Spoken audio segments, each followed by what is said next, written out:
Saka pane vamwe vaizoti Chewslam is the best redeem to ever come out of Zimdanzo. Ini papa handizozivi zvangu.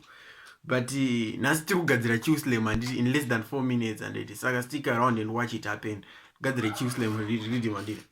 So as usual totanga nemadrums edu. Madrums edu anosounda achidai so.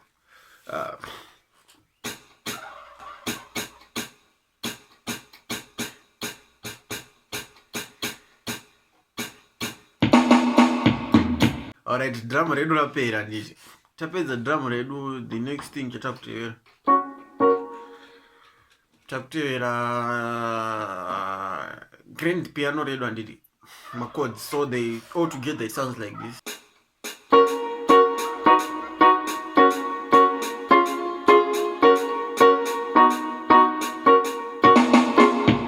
Right, tapedza nemakodzi edu. So ndakazonzwa kunge panozotevera string rimwe riya.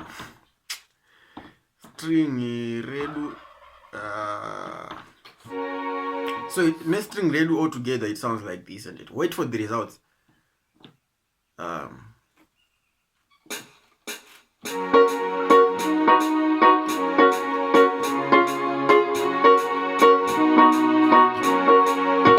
Right, so tapedza ne string redu handiti ndo string redu notes. Saka ndakanzwa kunge panorohwa zvima notes, so sort of like zvima solo piano notes handiti zvaisounda zviti.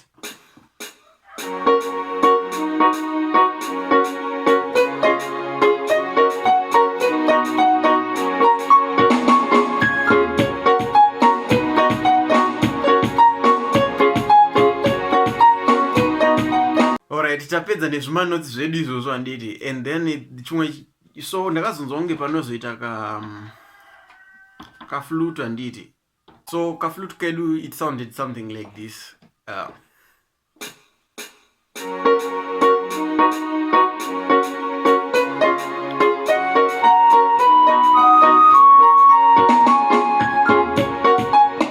Right, tapedza ipapo handiti. Saka paizova nezvimwe zvima strings zvaisounda zvichidai so handiti.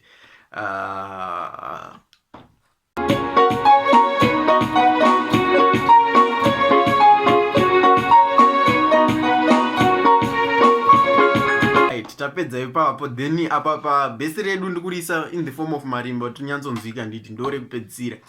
Saka base redu tichiriisa all together. Riya rechi. So it sounds like this. This is our final thing. Motudza kuti zvabuda sei motuudza ndiri.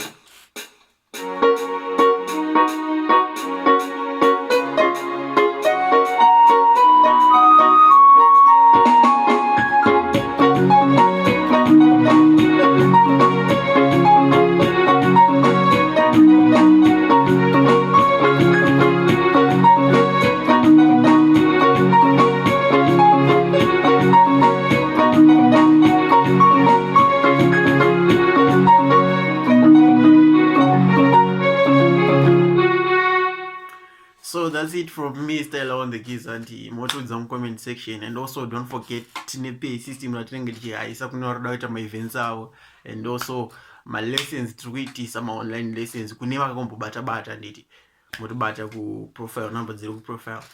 Thank you so much.